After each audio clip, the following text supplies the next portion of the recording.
Hey guys, let's get more news about Warriors, but first, don't forget to subscribe and leave your like.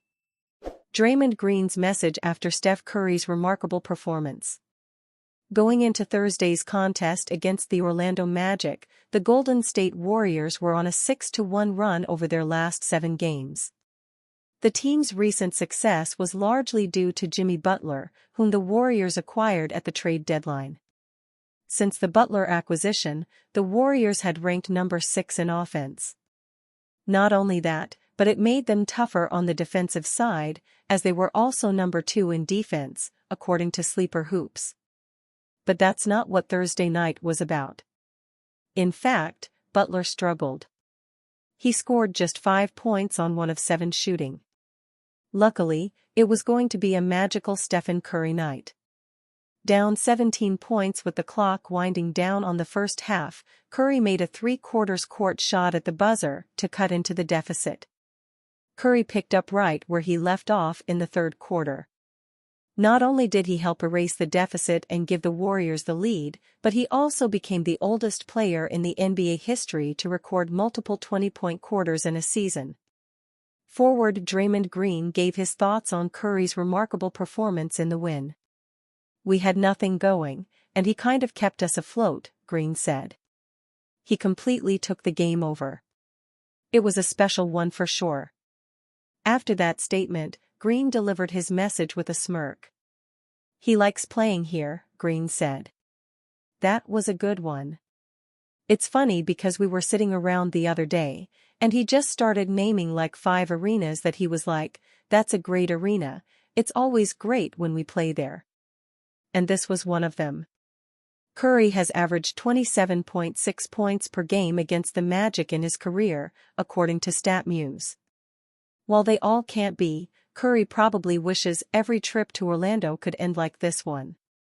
Steph Curry goes nuclear with ridiculous shooting performance. Golden State Warriors guard Steph Curry is still one of the most explosive scorers in the league, even though he's now 37 years old. He's one of the few players in the league that teams truly fear getting red hot and going for 50 points in any given game. That was exactly the case on Thursday. Curry and the Warriors took on the Orlando Magic in Orlando. Curry went off at a level that only a select few NBA players have ever reached, even though he makes it seem relatively commonplace. The Warriors have been red hot since acquiring Jimmy Butler at the trade deadline earlier this month. They came into Thursday's game winners of 6 of 7, and are on the cusp of playing themselves into the top 6 in the Western Conference and out of the play-in tournament. That momentum continued in a tricky road game against the Magic. And it continued thanks to Steph Curry. Yes, that's a ridiculous 12 threes for Steph Curry on just 19 attempts. The NBA record for threes in a game is 14, held by former teammate Klay Thompson. This was Steph's 4th time having 12 or more threes, more than any player ever.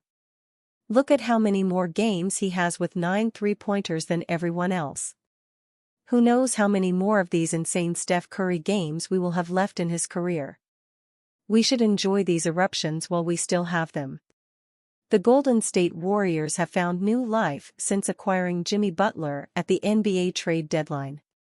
After flailing in mediocrity for multiple months, the Dubs have showcased a resurgent confidence amidst a 5-1 start to Butler's tenure. Now 31-27 on the season, they are in the middle of a tight race for the middle and back-end seeds in the Western Conference postseason. Now that Golden State looks revitalized, high expectations are back. The Warriors are heading into a 5-game road trip that will send them across the East Coast, but feature just one opponent with an above .500 record. So if they keep rolling, what should Dub Nation expect from them? The Warriors' road trip Game 1, Orlando Magic. The Magic are easily the second-best opponent the Warriors will face on this road trip, which speaks to the weak competition. The Magic have not found the firepower to build a consistent offense, and given the Warriors' recent defensive dominance, that's a particularly tough matchup. If the Warriors played Orlando later in the trip, it might be a bigger challenge, but this should be a victory if the Dubs are truly back as conference contenders. Expectation, win Game 2, Philadelphia 76ers. There's a different universe where the Sixers are a top contender in the Eastern Conference, and this matchup creates some interesting fodder for Paul George what-ifs. Instead, Joel Embiid is likely out for the season, and a top 6 protected 2025 first-round pick seems to incentivize Philadelphia to embrace a full-blown tank. With a day of rest after stopping in Orlando, the Warriors should easily take care of business. Kevin Durant says he shut down potential Warriors trade for a relatable reason. "It's just such a big change, and I've been through it before," the NBA star noted while appearing on Draymond Green and Baron Davis's podcast. Kevin Durant's dedication to the Phoenix Suns isn't the only reason he rejected the idea of a trade deal with the Golden State Warriors in early February. "I didn't want to move," the 36-year-old NBA star said of not switching teams in a conversation with Draymond Green and Baron Davis on a recent episode of their podcast, The Draymond Green Show with Baron Davis. "It's just such a big change, and I've been through it before," he noted later in the show of the rumors that the Warriors were going to ask him to come back as the NBA's February 6 trade deadline loomed. "I was like, damn, that's not really it." The two-time NBA champion was a force on the court during his 3 seasons with the Warriors. Durant then joined the Suns in 2023 after a few years with the Brooklyn Nets.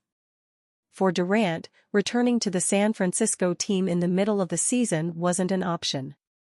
"Me just getting up and moving in the middle of the season, it's going to be a big blow to any team I'm going to," Durant continued on the podcast, adding that he costs a lot. "For me, looking at it, it just don't make sense for either side right now."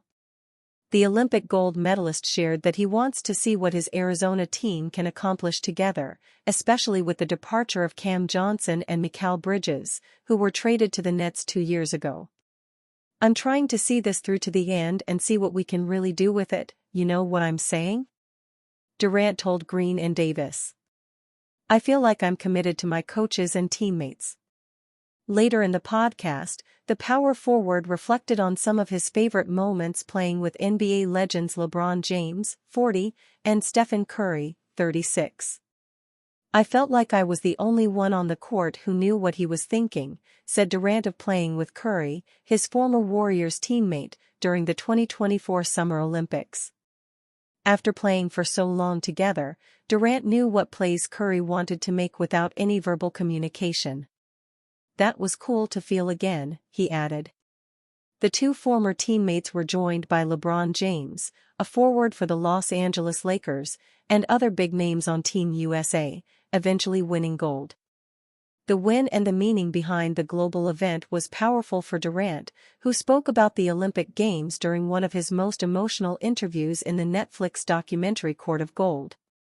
"People get to start laughing and joking before a game of ball, it's cool to me, so it gets me emotional," said Durant in the documentary, which follows Team USA's gold medal finish at the 2024 Summer Olympics in Paris. "People travel so long to come see their favorite player in the Olympics. They spend their money, they bring their whole family. It's just dope to me." Now that the Olympics are over, Durant will continue to make career decisions that work best for him. "I want my career to end on my terms," he said on the podcast. "That's the only thing I'm worried about, you know what I'm saying?" And you, fan? What do you think of Kevin Durant's situation? Leave your opinion in the comments.